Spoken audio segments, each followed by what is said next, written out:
আসসালামু আলাইকুম। Flying room কবুতর ছাড়া হয়েছিল, কবুতরের খাবার দাবার শেষ, এখন রিল্যাক্সে আছে।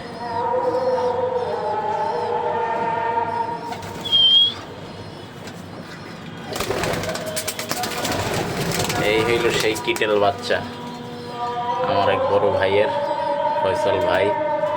এটাও তার।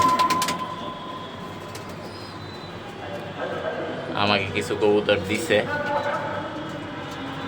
যাতে আমি ভালোভাবে রেস্টটা করতে পারি। সবাই খাওয়া দাওয়া ভরপুর, বেশিই হয়ে গেছে।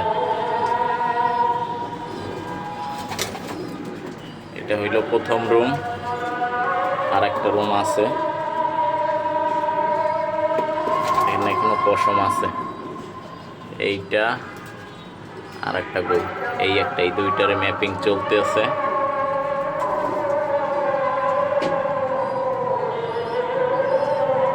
সামনের সপ্তাহে ছাড়া হবে ইনশাল্লাহ।